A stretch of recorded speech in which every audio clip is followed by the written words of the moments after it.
Mivardy novinky. Dnes si spolu přiblížíme nové produkty od značky Mivardy, novou řadu člunů, podběráků, taškoviny, navijáků, bobin, metod feederových krmítek a příslušenství k vidličkám.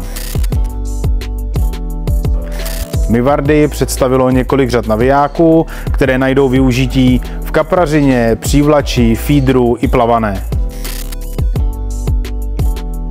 Máme tu nový spodový naviják, který se hodí na spodové a markerové pruty a hlavní výhoda spodových navijáků oproti klasickým navijákům je, že mají rychlejší převod, mívají velké cívky, takže vy dokážete rychle z velké vzdálenosti stáhnout vaši krmnou raketu ke břehu a tím si urychlovat krmení.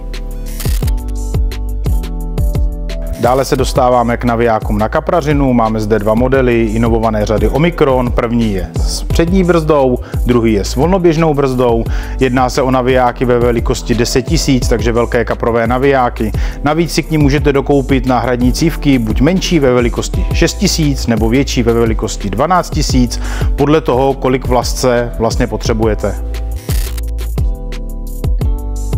Dále zde máme několik variant menších navijáků, například model Stalker. Jak už název vypovídá, jedná se o menší kaprový naviják, vhodný na vycházky na menší revíry, případně na nějakou kratší vyvážku, na kratší kaprové pruty. Jedná se o naviják s přední brzdou. Vedle model Topaz ve velikosti 6 000, takže stejné použití jako u modelu Stalker, akorát je s volnoběžnou brzdou. A pak jsou tři modely Works, velikost 4, 5 a 6 000, ve velikosti 6 a 5 000 zase ideální na nějaký kratší kaprový pruty a model 4000 vhodný i třeba na feeder.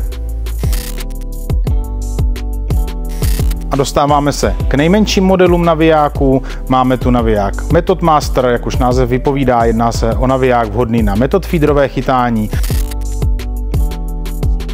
A pak model Proxon ve velikosti 2, 3 a 4 000. V těchto velikostech jsou navijáky vhodné na jak lehkou vláčku, tak střední vláčku, případně na feeder. Pak tu máme celou řadu metod feederových krmítek, ty se dělají ve dvou variantách, buď s dlouhou vodící tyčkou, případně s touto krátkou. To menší provedení je v gramážích do 40 gramů a od 40 gramů je větší varianta, kde musíte použít i větší formičku.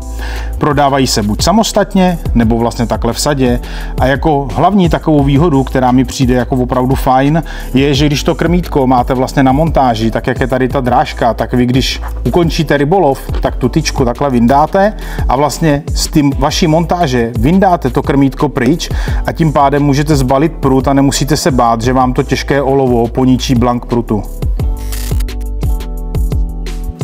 Bobiny máme ve dvou variantách. Jedna varianta je klasická pevná bobina na řetízku, nesvítící, dělá se v 6 barevných variantách a jako druhé máme bobiny svítící, ty se dělají v 8 barevných variantách, klasický konektor na zapojení do hlásiče a jelikož ty bobiny jsou celkově jakoby lehčí, tak si k nim můžete dokoupit vlastně přídavné závaží.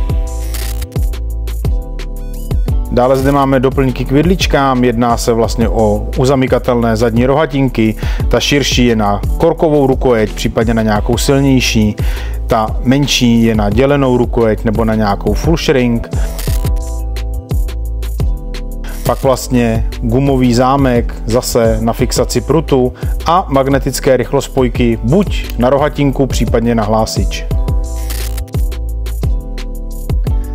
Dále tu máme produkty rozšiřující řadu Entrix, máme tu rybářský batoh, dále Kariol tašku, ta se dělá ve dvou velikostech, toto je velikost XL. A jako poslední tu máme podložku vaničkového typu s velice zajímavou cenovkou a dále se řada Entrix bude rozšiřovat, zatímco víme o pouzdra na pruty a uvidíme, s čím Mivardy přijde dál. Dále tu máme novou taškovinu na feeder a plavanou. Jedná se o Kariol tašku, o chladící tašku z odolného umyvatelného materiálu a pouzdro na feederové pruty. Toto pouzdro pojme dva feederové pruty, které jsou třídílné a je jedno, jestli to je dílka 3,60 nebo 3,90 metrů. Dále tu máme dva nové stolky od Mivardy. Stolky se od sebe liší tím, že jeden je s kapsičkou, druhý bez kapsičky. Stolky mají stavitelné nohy bajonetovým systémem a plastové široké patky proti zaboření do hlíny. Dále tu máme dvě varianty podběráků, toto je ta levnější řada Metal Pro. Jedná se o klasický podběrák vlastně se sklopnými rameny, dvoudílná teleskopická rukojeť a dělá se ve 4 variantách, kde jsou různé délky jak ramen, tak teleskopických tyčí. Dále tu máme podběráky z řady Xtreme, tam najdeme dva modely, liší se jak velikostí podběráku samotného, tak vlastně délkou té teleskopické tyče. Výhoda těchto podběráků je, že jsou plovoucí, mají vlastně kolem celého podběráku plovoucí materiál, pogumovanou síťku, takže to rychleji schne, méně to zapáchá a lépe se z toho odstraňují ostré ploutve ryb, tak i vlastně robustnější kříž na sklápění samotné. A jako poslední tu máme přepracovanou řadu člunů M-Boat. Jedná se o druhou generaci těchto člunů, já tu mám velikost 180 cm. Všechny čluny jsou s vysokotlakou nafukovací podlahou, nafukovacím kýlem. Tato varianta má navíc zrcadlo posunuté vlastně až na konec těch plováků, tím vlastně to zvětšuje ten prostor těch člunů. Dále tam jsou navíc oproti třeba běžným člunům různá poutka, kam vy si vlastně můžete uchytit podběrák, případně nějaký náklad, který tam vlastně vezete. Najdete ty poutka i tady dole třeba na zrcadle.